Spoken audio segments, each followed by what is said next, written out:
They were having a good time. They were just like, should we try again? Let's try again. I don't know what just happened. It was so weird. Okay. Hi.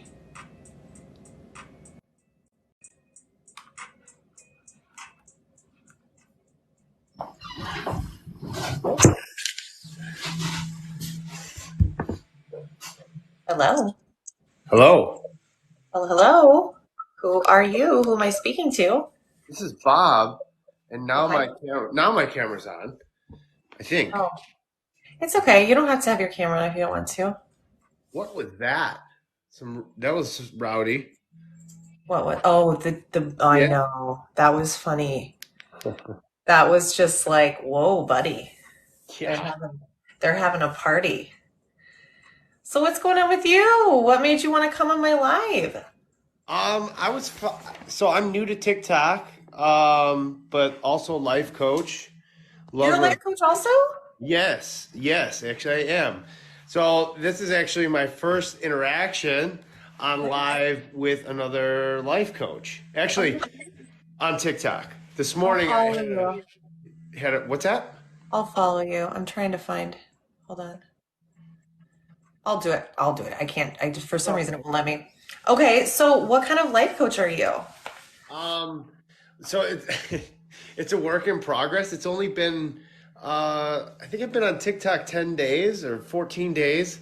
And it started on Instagram about 20 days ago with me ranting for 2 minutes while driving.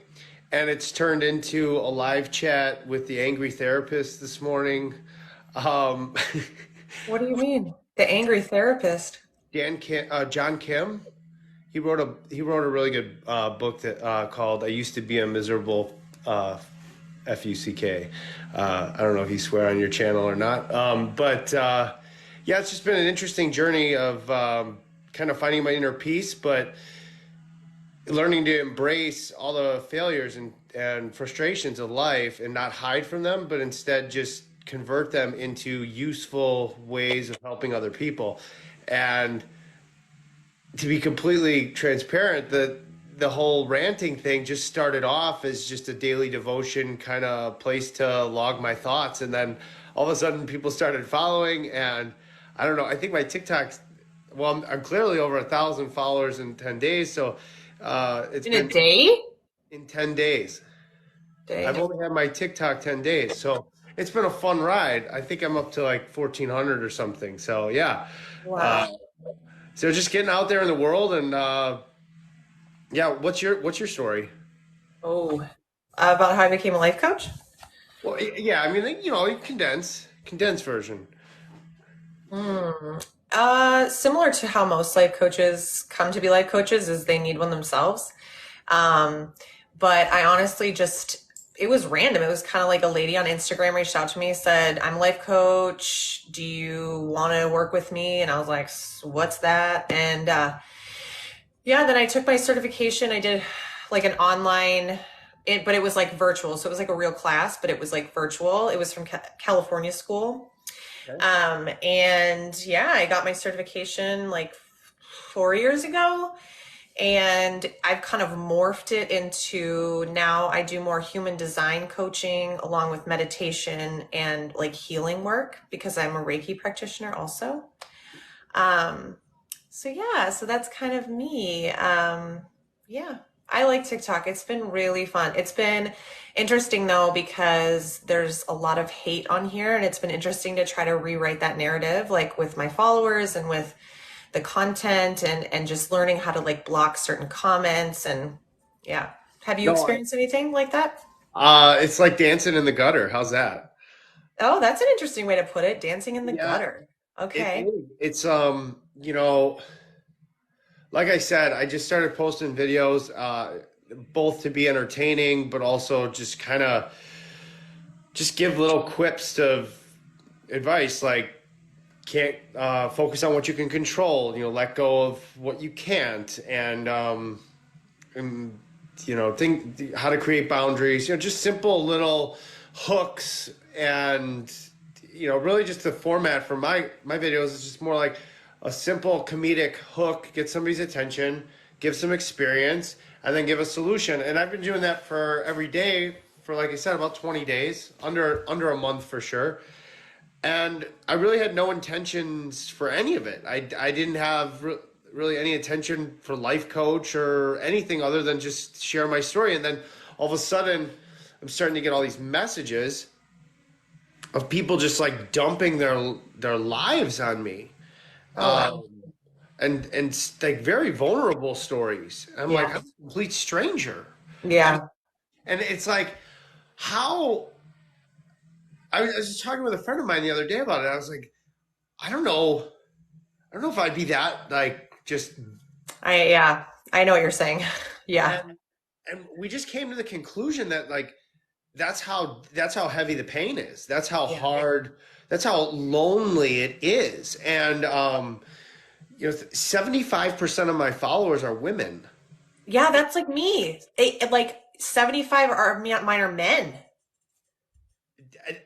And so that was a perplexing kind of demographic because like on my Instagram, for example, it's more 50-50. It's more just like ironed out and simple, straightforward, pretty close to my age range, that kind of thing. And so when I kind of dive deeper, there's an epidemic of loneliness, Yeah. societally speaking. Yeah. And I read a book, gosh, this was a long time ago, and it was about how it was about the systemic depression, mental health of the 1950s, 1960s housewife. And the Oh. and the concept is that suburbia created a whole nother gambit of depression. The isolation that came with it, right? Because like when you're in a condensed city, there's hustle, there's bustle, there's people everywhere, and then all of a sudden you're out in this suburbia setting. Kids are at school, husband's at work. The yards are wide and spread apart. And I'm getting off topic, but the point is like this is the first time that like the female depression and mother's little helper and all these alcoholism increased in the 1960s between women, and we've kind of replaced that societally with busyness, in my opinion. This Mm-hmm. concept where like if you look at the average person, they're clocked like by 60-minute increments throughout their entire day. I know. And the systemic loneliness on TikTok is really sad because I feel it's that new mother's little helper, that dad's little helper. And quite frankly, as a male, my perspective of TikTok is it's from a male lens, like once once you start interacting and TikTok knows that you're a male, it turns into pornography.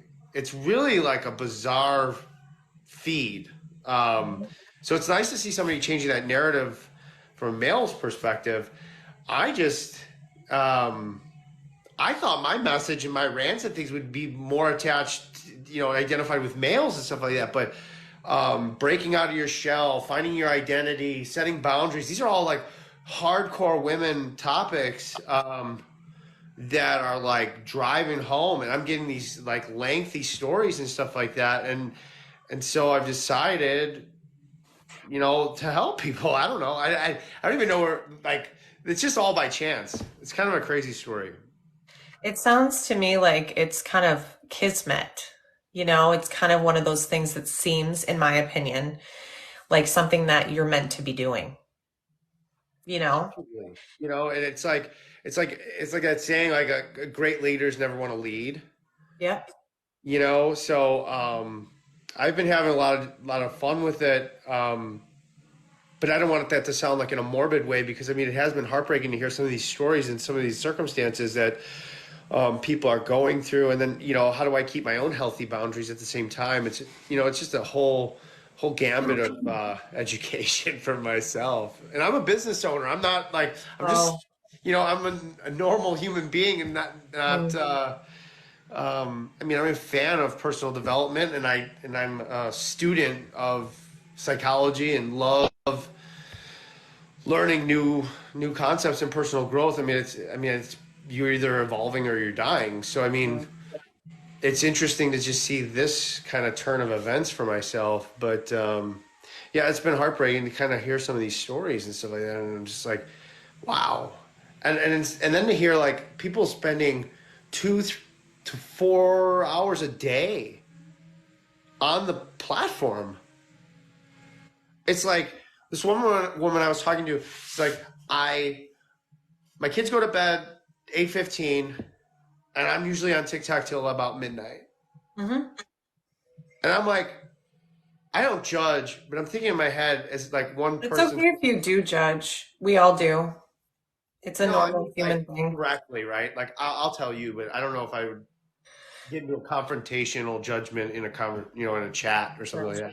But I'm just like, where's your husband? Or like, you complain about your relationship is dying, but you're hiding in this app. Yeah, I think part of it too is that it's just dopamine that we all so badly need because we're so depressed.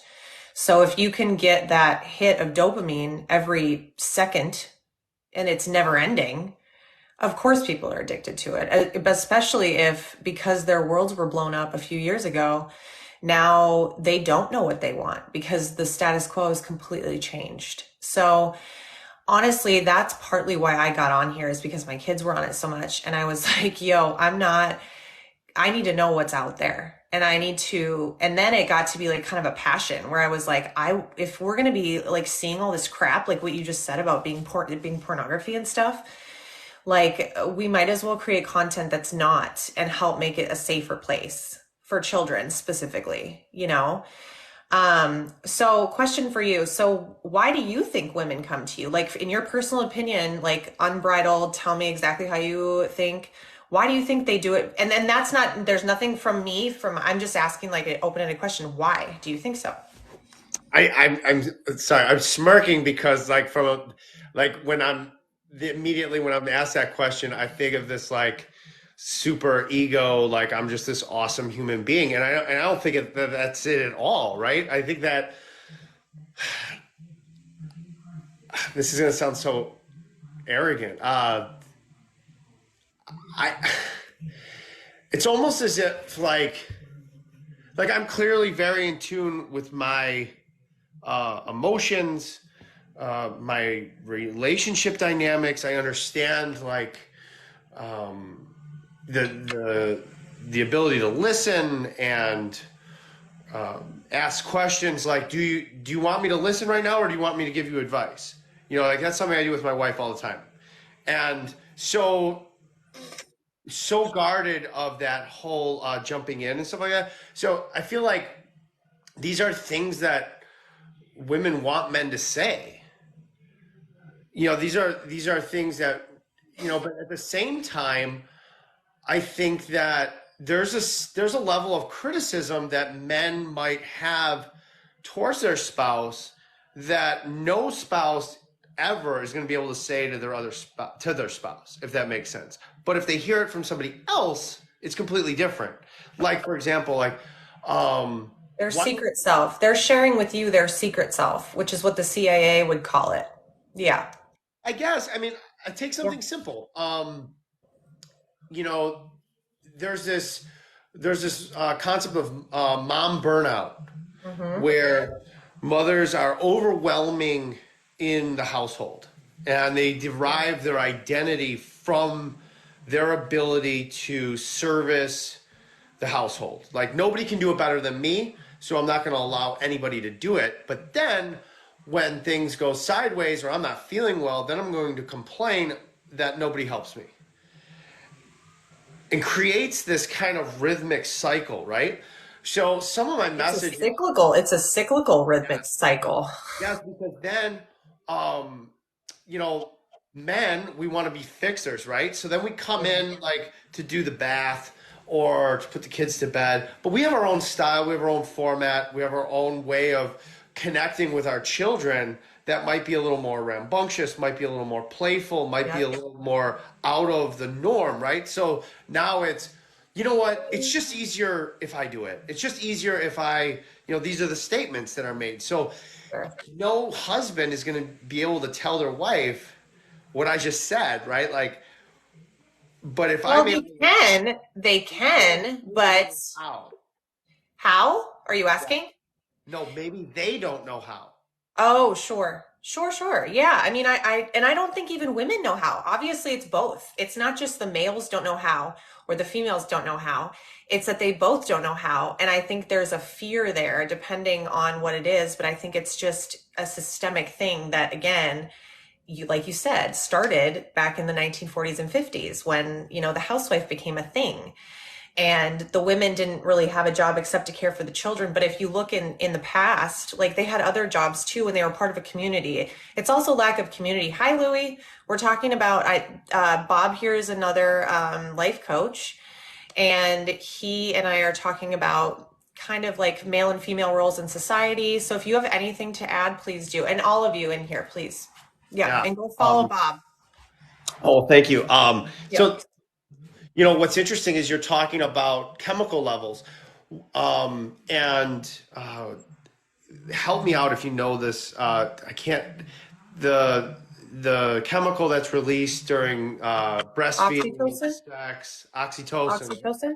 Hmm. Okay, so when women are under stress, that's released more than in men, and estrogen creates a different. Don't do you mean the stress hormone? Are you talking about cortisol? Cortisol is released Possibly. more?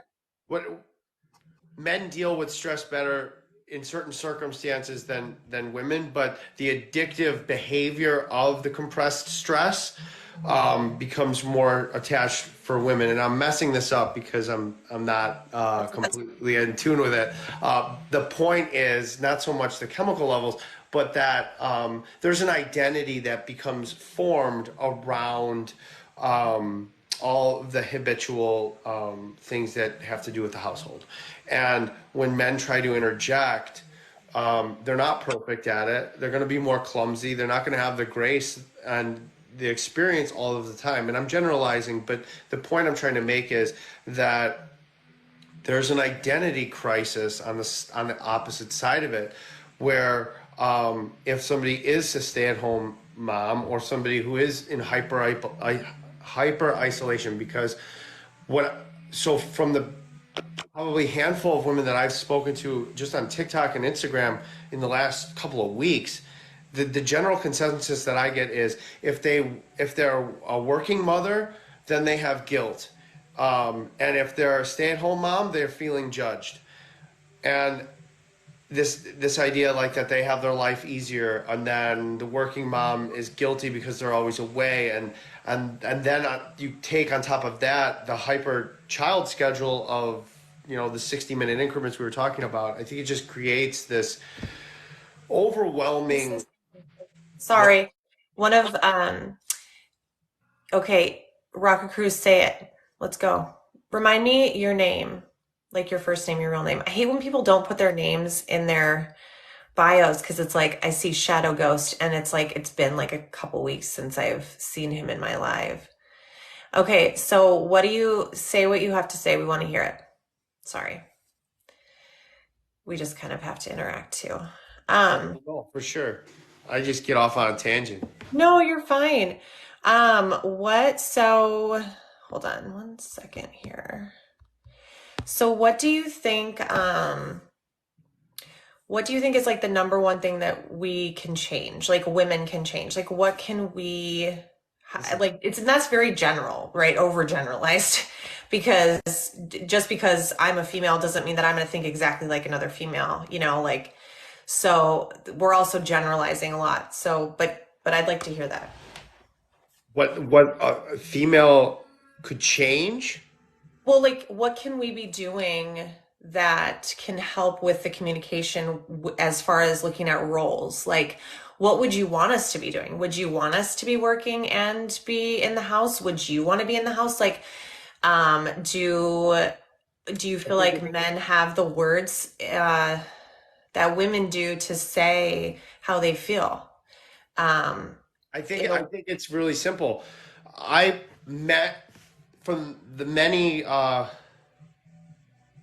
Well, I'll speak for myself, but I can also contest to other men. encouragement is the biggest thing that's lacking, I feel, in Yep. general in Yep. society Yep. and also in a household. There's a new culture of male masculinity suppression is really the easiest way to put it.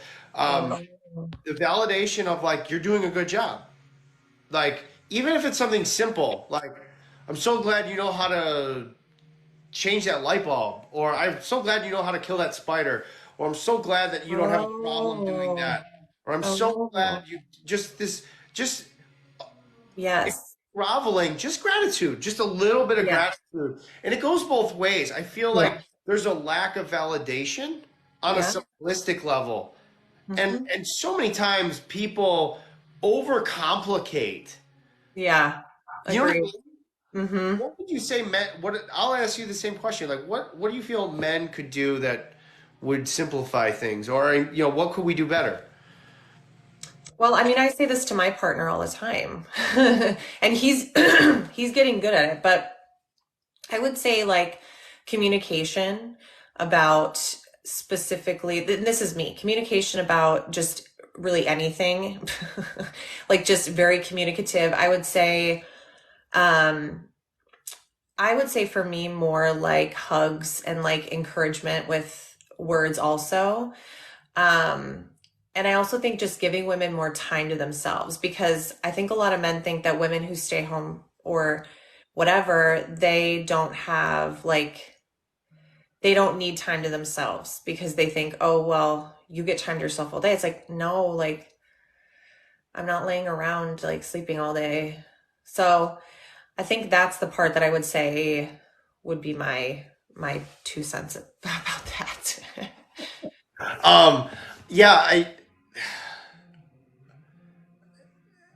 there's this I think for men there's a sense of stoicness where emotions can be dangerous. Like an emotional male is it is not is as a male myself, I don't want to really be surrounded or interact with a male that operates based on their feelings. Why? So making decisions based on feelings is very dangerous in my opinion. Um, where that can't be the motivator. At least for men, that cannot be the motivator because all we would do is do things that make us feel good, right? Like But what makes you think women would do that? Women, I don't feel like I do that. I feel that an emotionally unstable person does that. I Where they guess, but like I don't feel that way. Like, I mean, everybody can get emotionally unstable, right? But I don't think that every woman makes decisions out of emotional immaturity unless she herself is emotionally immature, right? I feel like there's a lot of women who do sit and think like, okay, I'll tell you this. My first husband, he and this is no secret, but he would always tell me like, think 3 seconds before you say something. Mhm. And that to me back then, this was in my 20s, I was like, that is so rude. Like, what do you even mean? But then as I thought more about it and I was like, oh, what does that mean? How can I actually? And I was like, okay. And it helped me. Like, it helped me a lot. And I think that there's a lot of women who are very reactive because of the difference in our biology, really. I mean, and I think that there's also something to be said for holding space for femininity and for the emotional volatility of women. And I think that men, just like women, can be asked to step into I call it their divine masculine, and women into their divine feminine because we all need each other, but we don't need to play a societal role, just like there's different things that are created by society that like social constructs that really limit us in our abilities. No, I mean I I heard something the other day. It said nobody needs a man until the streets need to be plowed or the buildings burning down. I don't think that's true. That's sad to me. And but the reality is for me, and I really have a difficult time. saying we and stuff like that. I like to speak upon myself. And what I can say for myself is it takes a lot of practice to be able to communicate. And I think that in any relationship, um, it just takes a lot of practice. And that whole dynamic you were talking about, how the reactivity, and then you have the other component of it of, so if a man says something slightly the wrong way and then it's reacted to, Yeah. and then there's an overcompensation, and then there's a this and that, and all of a sudden we've got this full-blown argument over who's drying the dishes. It takes practice, and I think that it's scary for a lot of people to start practicing, just to make that first move, where it's easier to get on TikTok or start scrolling your phone and hiding. Oh I yeah, see. it's an addiction. I mean, it is. It's just like if you look at it in really the most simple terms, it's just an addiction. Well, the addiction creates the isolation It's from the yeah. real problem. Hmm. The hiding, wherever you're hiding, whether it's gambling, because social media might be a huge, a bigger addiction for women than men, or it might be the same. But sports gambling is becoming an insane addiction for middle-aged males. I mean, my partner does that. He does that with football, but Yeah. yeah, and it's addicting for him too. And it's so we have these vices, these distractionary things that, it used to be the addiction was you could smell booze on their breath, or whatever variation of that you want to take. And now I think that addictive behavior, and just the things that we do are more elusive.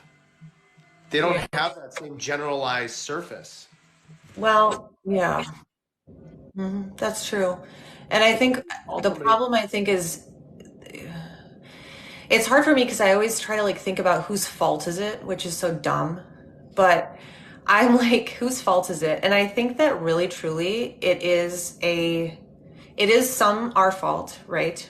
But I think a lot of it is our society. But then again, whose fault is that? Because we're putting those people into power positions. I don't know. I go around and around in my head like, whose fault is it? But then again, at the end of the day, it doesn't matter.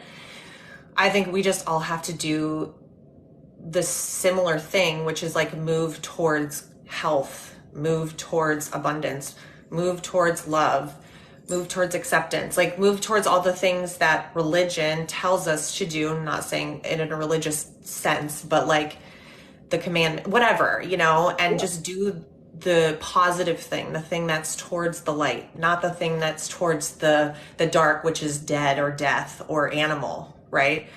So I think that's what this, in my opinion, I think if you look at it from a spiritual perspective, we're all being asked to ascend, to yeah. become higher in consciousness. And we all need to learn how to get back to basics, but also embrace our ascending self, which I think the internet, it has done wonders for. Because I mean, I'm gonna tell you, I've had some weird experiences on TikTok. I will tell you one of the first experiences I had on here, and I had never experienced an app like this, right? And I'm a pretty naive person. I'm not as much anymore, but I used to be. And I came on here, and there was literally this I don't know where she was from. She was from a Latin country, and she was like the most beautiful person I had ever seen in my entire, like her face, just she looked like Megan Fox, but like Latina. She was like, and I just was like, oh my God, I love women. And she was doing some sort of like ritual or something. It was a little strange, but I had what I will say, like, it's almost like a full-on Kundalini awakening. Like, it was like really crazy. Like, I have never experienced something like that before. So, whatever it is that maybe it's because I would have never met her otherwise, and she has wisdom in her that I needed. But I think people are waking up because everybody is in their own stage of development. And unless we're woken up by somebody else, in my opinion, it's kind of like a key, like if you think of a lock. And that's always what interests me. And oh, Star Thompson channel, let me in. Um, okay, but you have to promise me you won't be rude or inappropriate. Okay? And then I'm fine with you joining. I'll wait for your answer. Okay, I'll just let him in. It's fine. We can kick him off. Okay, so you said then you begin not realizing you had nothing in common, then something happened. What do you mean? God, Hello? I want to ask you a question. Hello, guys. Hello. I want Hi. to ask you a question. Sure. What is the purpose of life? In the purpose of life? The purpose? What is the purpose of life? Bob? Yeah, the purpose of life.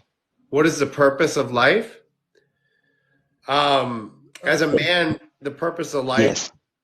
is to be content, to be centrist. So many times we find ourselves hyper reacting to the negativity and hyper reacting to the positive. So to be able to stay centrist to where we can acknowledge the bad things that happen, we can acknowledge the good things that happen, but in the end, the closer to the center that we can stay, the more collectively we can comprise our own energy, which will allow us to stay more stable in that's my purpose to life. My purpose of life is to stay as central as possible. I love that. Okay. Oh, actually, yeah, I love that too. Let me tell you something that you might don't know. Afterlife. What's the afterlife? What do you think about the afterlife? It's getting deep. Okay. I'll answer this. This is my opinion. I think that I think the afterlife is kind of like what we know it from like the stories we hear in religious texts. But I also think it's what I have read, like of near death experiences where you ascend slowly through different, like, I don't know, um, dimensions. And I think that we reach a state that we I think I can choose. tell you Hmm? after this. No, it's okay. Go ahead. Yeah, well, I think the purpose after life is that you go to a heaven or hell. So in two places. So if you repent your sin, ask Jesus Christ forgive your sin on this side of this life, which is on earth, you go to heaven if you repent and follow Jesus. But if you don't repent your sin, ask Jesus Christ forgive your sin and follow Jesus, you go to hell. Where do you think hell is? What do you think it's like there? Hell's a volcano. If you study hell, it's a volcano. It's lava. It's under the earth. It's a true facts is the Bible is facts that the Bible is true because hell is a volcano because hell is stuff come out of earth is from hell. It's below us. It's facts. If you can state it, it's a ball of fire. If you study scientists, if you study the earth, it's a ball of fire in the center of the earth. Shadow Ghost says we make our So own hell. that was people that go to hell. That's true. After life.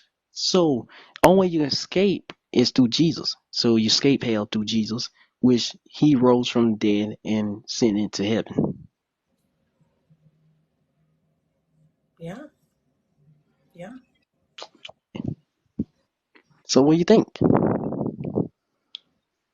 Uh, I think that I'm thankful that you said that. Yeah. So what's your belief in? You believe in Jesus or you just kind of I'm not, atheist? I'm but just asking. I'm It's a not good. on here to have a come to Jesus moment. I'm not trying to be rude, but I already was No, I'm baptized. not trying to. I'm not trying to be rude to you. And I don't really want to talk. I guess like, I don't know. Um, I just don't like to do that on here, if that's okay. Just because this is like an open space Yes. and I'm not trying to like evangelize anyone. Like I have my own beliefs, but I don't like to tell people my beliefs. So we were just having a discussion about something And completely that's different. listen, So sister. if you want to hang out, that's fine Yes, and I don't talk with want. us on this. I'm not But stirring you. okay, thank you. Yes, yes. I'm gonna just hang out. I'm just gonna ask you a question what your belief is, because if you believe in Jesus, don't be ashamed of it. I know a lot of Christians say they believe in Jesus and don't listen to me. I don't know why if you're a Christian, you believe in Jesus, you got baptized. Don't be ashamed of it because it's nothing to be ashamed of. Okay. Ashamed of it. Yeah. If you believe in Jesus Christ, it's not to be ashamed of. I don't know why some people be ashamed of, but let me tell you, more you trust in Jesus, more you learn to not be ashamed of. Hmm. I feel that though, what you're saying. I feel that in my heart, which makes Yes, me because think if you're a that what you're Christian, saying I'm not gonna is, attack you. I don't. yeah, I Let me tell you, I'm not trying to attack you. I am. Let me tell you, I'm a Christian. I just want to see what you're at, what your point of view know. I about heaven and hell, and you didn't know, so it's okay. It's okay. I'm not gonna attack you about that. I just want to see, do you believe in Jesus or do you don't know? 100%. 100% I believe in him. I think I had like a kind of a revelation the other day, if we really So want to talk about this quickly. I had a revelation the other yeah, day yes. Talk about it. Talk about it. because I've like wondered sometimes if, if Jesus really was coming back like to earth, And I had this thought the He other day will. because He I feel will. like one of the greatest wars, or not the greatest wars because war is awful, but one of the greatest, I feel like, purposes that we can do is help unite people to one as far as beliefs go. Because I feel like Yes, we still, that's what God wants to be. yeah. And I feel like that's not what's happening anymore. Yeah, yeah.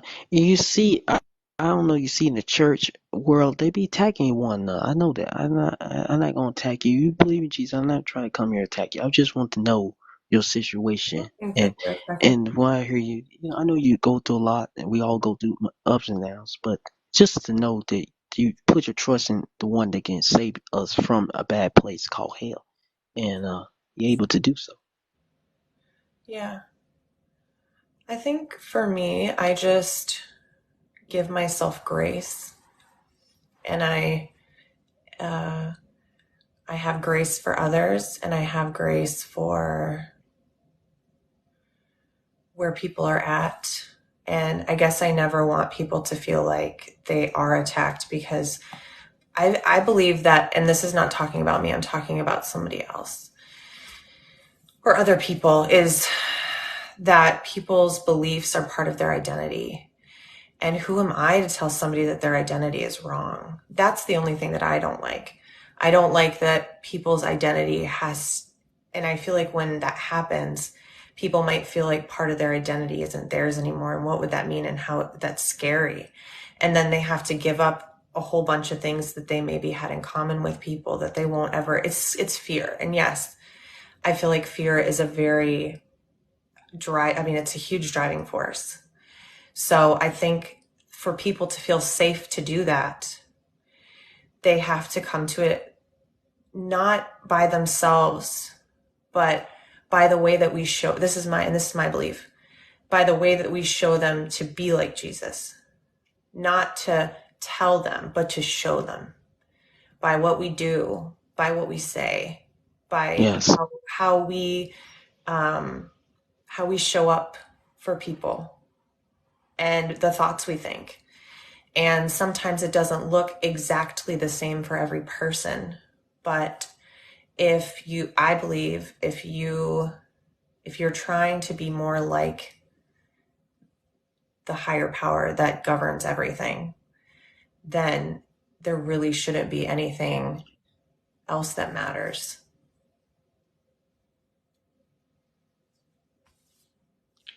Yes, sister, you're right. We try to be like Jesus. That's right. Follow Jesus. We be example to others by us following Jesus. The way we show love, the way we show compassion, the way we show forgiveness is the way that Jesus Christ did on earth. Mm-hmm. Yeah, 100%. Can you do me a favor now? Can you play for me? You mean pray for you? I feel like what's your name, sir? Yeah, sister, you want? Let's pray together. Okay. My name is Brother Zeke. I'll show my face real quick. My name is Brother Zeke, sister. Okay, My name nice. is Brother Zeke. I'm a preacher on the. Yeah, my name is Brother Zeke. Bible name, sister. What's your name, sister? Samantha. Yeah, yeah. I was just Nanta. Oh, your sister. Yeah, sister. Let's pray. You want to pray? Sure. Yeah. You want me to pray or you want to pray? You pray. Actually, first, Patrick is before. Is there anything specific you want us to pray about?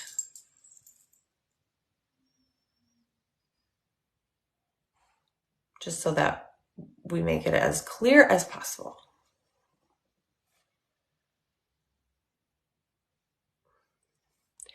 Okay, pray to my heart. Don't go back in the AFIB and pray. I don't know what that is. And pray that my depression, like your depression lifts. Oh, bro, yes, bro. I've been through depression, bro. I've been to depression, suicide. That's one thing Jesus Christ saved me from. Yes, I know what you're going through, bro. About that, not the hard trouble, but the depression, suicide, bro. I've been through If it, bro, somebody Patrick. else wants to come Yeah, up I with did. something, Yeah.